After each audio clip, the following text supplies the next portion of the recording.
না না সঙ্গে করে নিয়ে যাবে দেখ না না আমি এমন অবস্থা হয়ে গেছে কিনা আমার অবস্থা কথা তোরা শুনবি শোনো তোরা শুনবি কে শোনা শোনা শোনা ও নানা হে নানা শুনো দুঃখের ঘটনা পাড়ায় পাড়ায় রটছে কত পুলিশের কত রটনা পাড়ায় পাড়ায় রটছে কত পুলিশের কত রটনা আর কি না আর কি জানছিস শোনা শোনা শোনা আরে চলছে টোটো চলছে বাইক দিচ্ছে ফেলে ফাইন কত চলছে টোটো চলছে বাইক আচ্ছা দাঁড়াও আচ্ছা দাঁড়াও দাঁড়াও কি বললি তোমাদের হবে না না এই যে রাস্তাঘাটে টোটো চলছে বাইক চলছে শালা ধরে ধরে ফাইন লাগছে সবটা হবে আমার শালা বাড়িতে যখন আমি ঢুকছি কিনা দুঃখ আমি যখন বাড়িতে ঢুকছি কিনা বে বাড়িতে রাজার মতো চালবে আমার একদম বউকে অর্ডার করছি অর্ডার বাই সাপ্লাই আর শালা রাস্তাঘাটে আসতে গেলে এই পুলিশের ভয়ে শালা কুত্তার মতো হাল হয়ে যাচ্ছে তোর সাথে হয়েছে নাকি এটা আমাকে বল হবে আমাকে শুনবি আমি একদিন তোপন থেকে তোপনে বসে হেভি খেয়েছি মাইরি কি খেয়েছিস হবে খেয়েছি না খায় আর কি সবাই আচ্ছা মানে তুই ক্লাস ফ্রেন্ডের সাথে খেয়েছিস না ক্লাস ফ্রেন্ড না ক্লাস ফ্রেন্ড আচ্ছা ক্লাস ফ্রেন্ড নাই ক্লাস তারপর ওখানে খেয়েছি খাবে উঠে বসে খেয়েছি আর গঙ্গারামপুরের স্ট্যান্ডে বসে আমার আরেকটা বন্ধু ভাবে ওই বসে তাড়াতাড়ি আর বিড়ি খাবি তো আচ্ছা ভাবে তুই একটা জিনিস খাইবে দেখ মাল খাবার পর বিড়ি খাবার কি যে স্বাদ যারা যারা মাল খায় তারা বুঝতে পারবে আচ্ছা আচ্ছা বুঝে গেছি আমি নানাগুলা সবটা যাচ্ছে আগে মানে যারা যারা দাঁত দেখাইছে ওরা সব তোর ক্লাস পার্টনার একদম তারপর ওইটা থেকে আমি একদম গাড়ি 140 এ উঠেছি তোপন থেকে তুই আসছিস গঙ্গারামপুর তারপর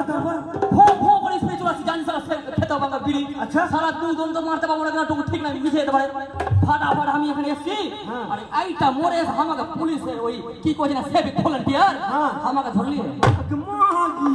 তারপর আমি মনে মনে করলাম সারা বাঁশ থাকবে তো ভালো কথা কামচি এসে আমাকে ধরেছে তারপর ধরেছে আমি যে তুই চিনিস আমাকে তুই আমার গায়ে থামলি কেন বুঝে গাড়ি থাকাম আমি গোলার আওয়াজ নিচ্ছে না নিয়ে গোলা বল আমাকে চিনিস তুই আমার পিছনে আমার পকেটে কে কে থাকে জানিস নেতা থেকে শুরু করে মন্ত্রী এমএলএ এমপি সবাই আমার পড়ে থাকে পকেট ভারী মাল আছে আমি শুন আইটার কথা শুই রে হবে কামচি তো কামচি বাঁশ পর্যন্ত ভরে খাট খাট কাঁপছে আমাকে দেখে তোর কথা শুনে পুলিশ অফিসার কাঁপছে রে হবে ওইটা থেকে দু ঠিকান করে কাঁপছে আমার শুনে আচ্ছা আমি তো জানছি আমার সালা কোয়ালিটি হাই আছে আমাকে দেখে ওখানে কাঁপতে কাঁপতে পুলিশ অফিসারটা আসতেই হবে তোর কাছে আসলো কাঁপতে কাঁপতে তারপর আবে হাত পা শরীর সব কাঁপছে বে আর একদম মাথা থেকে ঘাম ঝরছে আর আমার কাছে যে এসে হাত এমনি এমনি করছে আমি জানছি সালা আমার হাত পা ধরে পড়লো আচ্ছা আচ্ছা আমাকে জানো সালা ভয় খাবে আবে যে আমার কাছে এসে আর হাত যে উঠি এমনি করতে করতে ভরাম করে এক চামড়া হাত গালে হাই রে বাপ রে তোর গালে এক চামড়া আমার গালে তারপর তুই ভাইবা দেখ আমি সালা মোটামুটি 5 মিনিট আমার জ্ঞান ফিরে নি উইঠা দেখছি মানে আমি কোথায় আছি দেখছি আমাকে ওটা কেবিনের ভিতরে বসিয়ে রেখেছে বুঝে আমাকে তুই ধরেছিস কিনা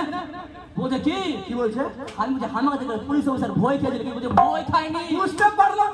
এতক্ষণ ধরে যে পুলিশ আর সিভিক কাঁপছিল কিনা ওই তোর ভয়ে কাঁপছিল না তোকে সারা থাপ্পড় মারার জন্য রাগে কাঁপছিল ওইটাই বে আরে বেশ না আবে তুই কাজটাই তো এরকম করেছিস থাপ্পড় খাওয়ার মতো না কেন বে তুই যে এত জোরে মোটরসাইকেল চালিয়ে আসছিস তারপরে আমার মাথায় পরেছিস হেলমেট তো তোকে থাপ্পড় মারবে না বে কি বলবো তো থাপ্পড় তো মারবে তোকে তোর মাথা খারাপ আছে আমি হেলমেট পরবো কেন পরবি না তোর মতো মোটা মোটা লোক কোথায় আছে গ্রামে কেন খাবে আমি আগে লাউয়ার দোকানে চুল কাটছিলাম আচ্ছা এখন সেলুনে চুল কাটছি মারি এত দামি আমার হেয়ার স্টাইল আচ্ছা বিভিন্ন কালার বিভিন্ন দিন বিভিন্ন কালারের চুল আমি কালার করি বেশ না কি এটা কথা বলবো দুটা কো শুনবি না না বলো তোকে বিচার করতে হবে নিয়ম হয়েছে তোর দেশে আর থাকবে না বেশে আরে সব শেষে আসবে নেতা খাবে মাথা কানা নিয়ম হয়েছে তোর দেশে আর থাকবে না বেশে সবার শেষে আসবে নেতা খাবে মাথা কানা না না এই যে চেংড়া পেংড়া মোটরসাইকেল চালাইছে সালা বাপে